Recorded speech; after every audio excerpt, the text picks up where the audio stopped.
윤석열 대통령이 오늘로 임기 반환점을 맞았습니다. 계속 오르던 물가는 그나마 주춤하지만 체감 경기는 여전히 바닥인데다 수출 전망까지 부정적입니다. 김도훈 기자입니다. 서울의 한 전통시장입니다. 휴일 낮인데도 한산합니다. 이제 너무 물가가 비싸니까 많이 나오지들을 않는 것 같아요, 손님들이. 과일 놓고 가죠, 많이. 너무 비싸다, 먹기 힘들다, 막 그런 소리들을 하시죠. 수입 줄죠, 엄청 줄죠. 이렇게 장사가 안 되니까 줄을 수밖에 없죠. 2022년 5월 윤석열 정부 시작 당시 소비자 물가 상승률은 5.3%, 지난달 소비자 물가는 1년 전보다 1.3% 오르며 3년 9개월 만에 최저치를 기록했습니다. 지표로는 나아지고 있지만 내수는 여전히 얼어붙어 있습니다. 올해 3분기 소상공인 사업장당 평균 매출은 4,331만 원으로 지난해 같은 기간보다 2.7%, 직전 2분기보단 4% 넘게 떨어졌습니다. 지난 2분기 월소득에서 이자와 세금 등을 뺀 돈, 처분 가능 소득은 396만 원. 월 평균 소득이 늘었어도 먹거리 등 물가가 오른 탓에 지갑은 더 얇아졌습니다. 잇따른 세금 감면으로 올해 세수 부족분이 30조 원에 달할 전망입니다.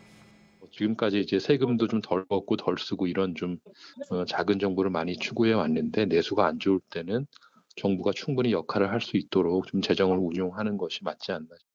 자국 보호무역주의를 내세운 트럼프가 재집권에 성공한 만큼 관세 부담이 커지면 우리 수출에도 먹구름이 들이올 거란 우려도 나옵니다. JTBC 김도훈입니다. 한국은행이 오늘 우리 경제 3분기 성적표를 내놨는데 예상했던 것보다 훨씬 나쁜 걸로 나타났습니다. 걱정했던 소비는 미미하게나마 개선됐지만 우리 경제의 효자 역할을 했던 수출이 뒷걸음쳤습니다. 공다솜 기자입니다. 올해 3분기 우리 경제는 지난 분기보다 0.1% 성장하는 데 그쳤습니다. 역성장한 2분기보단 나아졌지만 한국은행 전망치인 0.5%엔 크게 못 미치는 성적입니다. 가장 실망스러웠던 건 우리 경제 주축인 수출입니다. 지난해부터 증가세를 기록한 수출은 6분기 만에 감소했습니다. 자동차와 화학 제품이 부진했던 데다 반도체 등 IT 수출 증가세도 둔화한 영향입니다. 지난 분기 부진했던 내수는 민간 소비가 미약하게나마 살아나면서 회복세로 돌아섰습니다. 다만 건설 투자는 감소폭이 더 커지면서 내수의 발목을 잡았습니다.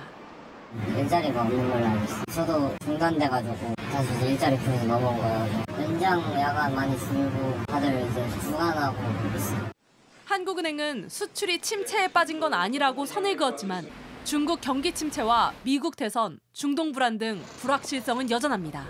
한은이 제시한 올해 경제 성장률 전망치는 2.4%인데 하향 조정 가능성도 커졌습니다.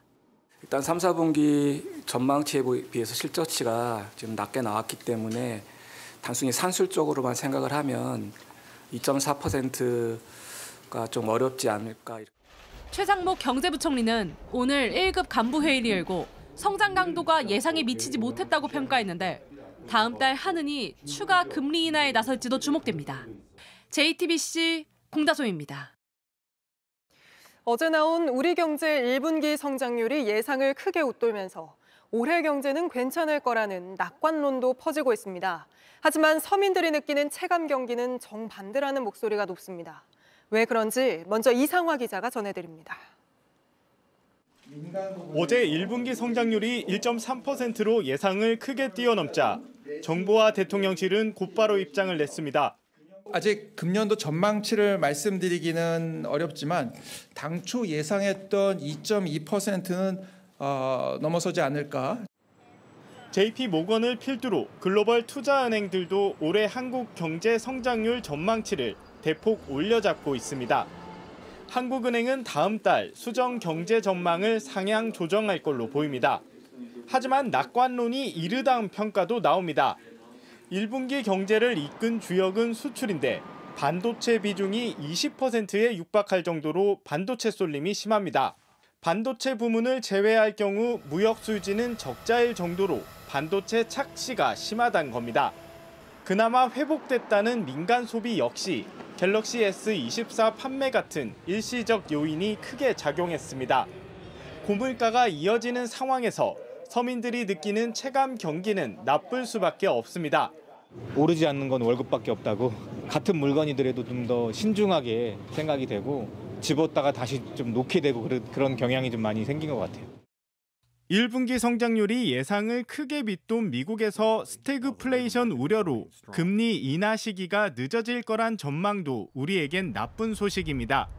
한국은행도 금리 인하를 늦출 가능성이 큰데 가계뿐 아니라 기업 대출 연체율이 전례 없이 치솟고 있어 우리 경제 위험 요인으로 떠오르고 있습니다.